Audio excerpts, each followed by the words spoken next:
Hey everyone, this is Clay Doolin from Doolin Guide Service again. It's been about 2 weeks since the last Branson fishing report I did, so I figured it was about time to make another post.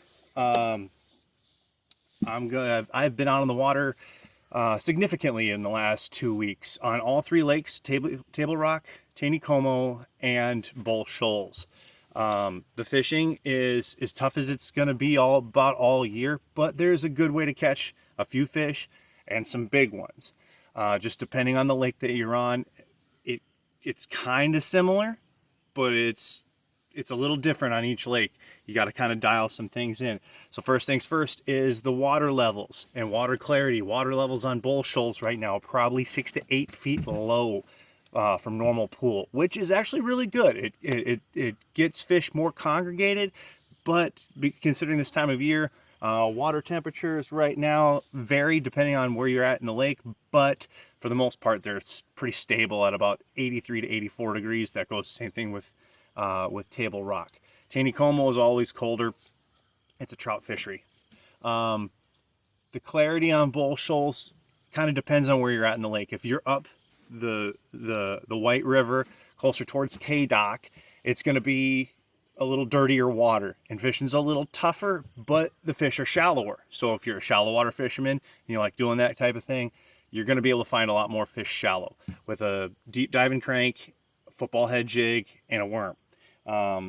Table Rock is got a little bit of stain to it. It's not as clear as what you would see normally in the midsummer right now. Fishing is difficult on Table Rock right now. BFL out there, I think it was like 180 or 200 boats.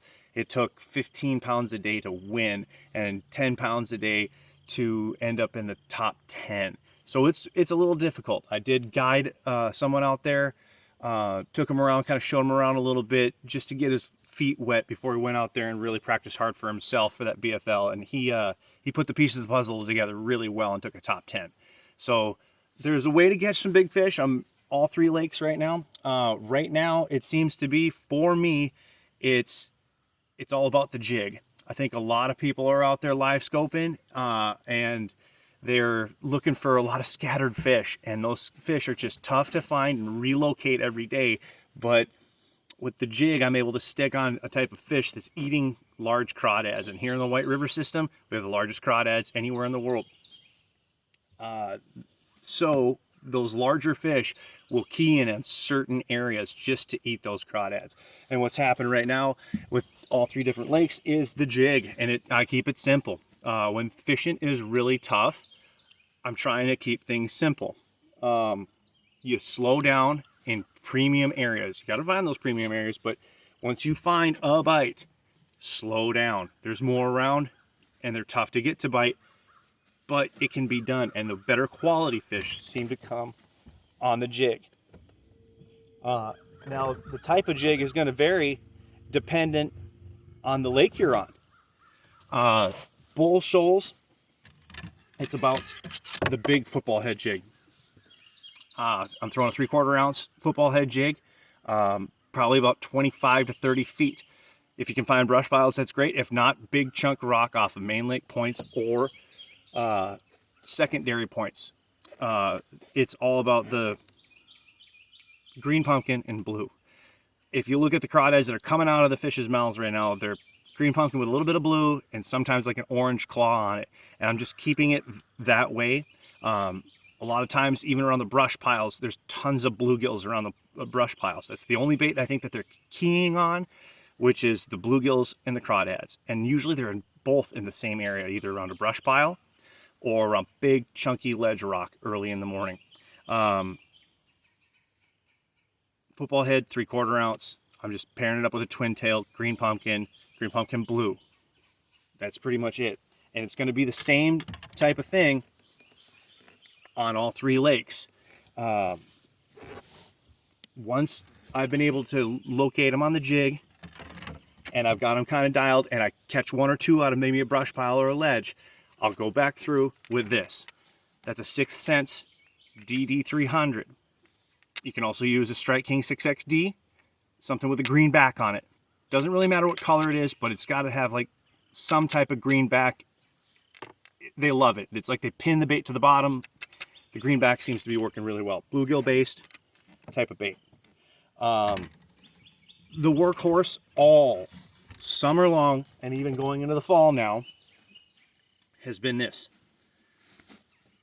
big worm, 8-inch long, straight tail worm. This is a green pumpkin worm on a 3/8 ounce head, and this is what I'm going to use around the brush piles and the deep ledges, 25 to 30 feet.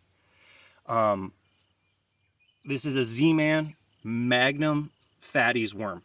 Put a little bang on there, spray it with whatever flavor of scent you like, and drag this around the brush piles. So it's about the brush piles and the deep points, 25 to 30 feet, thermocline sitting at about 30 feet on Table Rock and bull shoals. If you're more of a finesse fisherman and you just want to get bites, the shaky worm, the shaky head worm, has been fantastic. Just a 1/8 to 3/16 ounce head, and you can fish it shallow and still catch bites. You won't get a lot of big ones on it, but you'll catch some bites. Yeah, I've got a shaky head worm on a bait caster.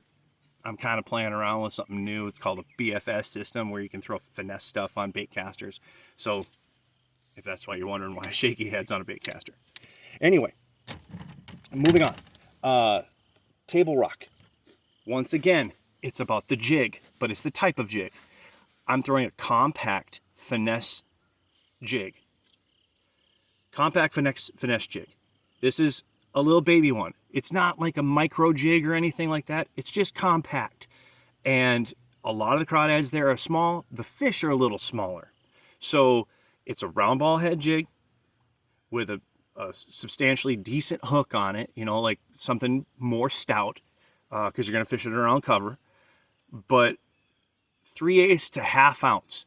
And a lot of people think that that's not a finesse jig, but if you compact it and you fish it deeper, you're going to get a little bit more quality of a bite than you will just say out there throwing around with the live scope right now.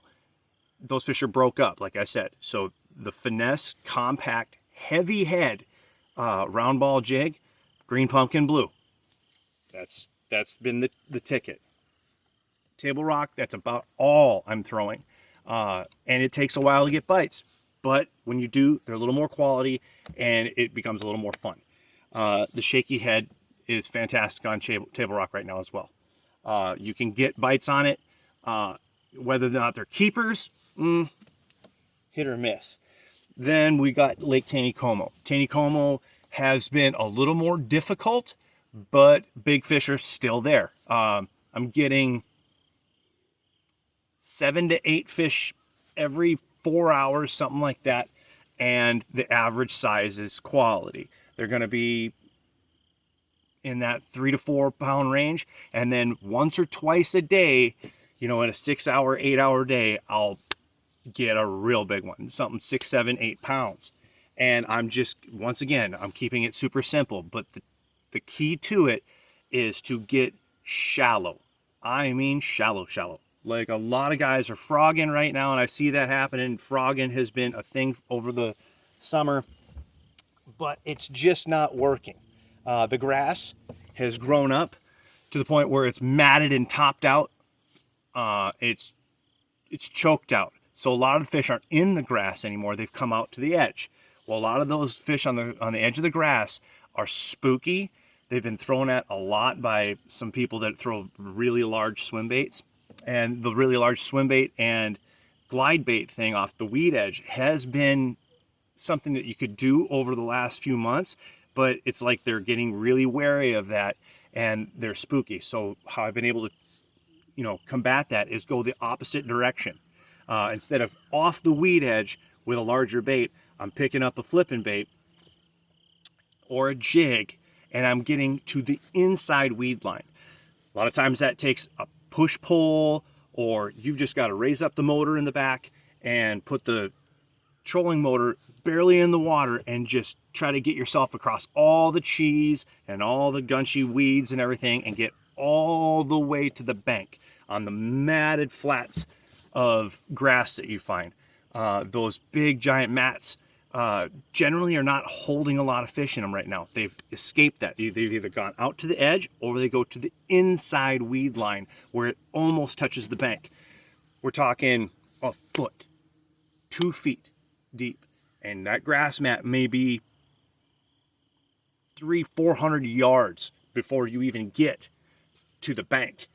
You have to motor through all of it to get to the bank and fish that one little stretch, maybe only 3 feet, 4 feet of clean water that's in 1 to 2 feet water where the grass line ends before it touches the bank.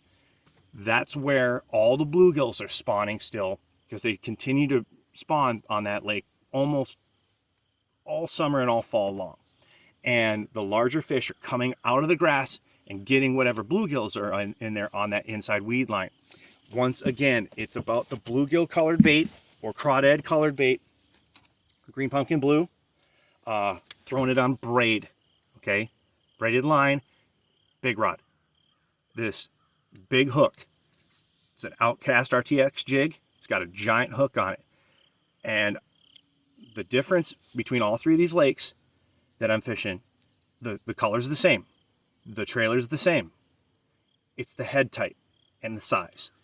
And the compact jig on Table Rock, big football head on Bull Shoals, grass jig, slender head on Taney Como. The other thing that's working on Taney Como right now is there's always a punch and bite. That bite is going to be in whatever grass you can find that is not matted. I'm taking like a Strike King Rage Bug on a 3/8 or 1/2 ounce.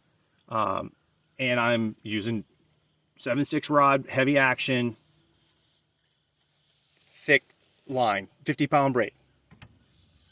And I'm putting it in all the holes in the grass that I can find where the grass is not matted. In 4 to 5 feet deep water, if you can find grass that is not matted up real bad and that actually looks kind of healthy.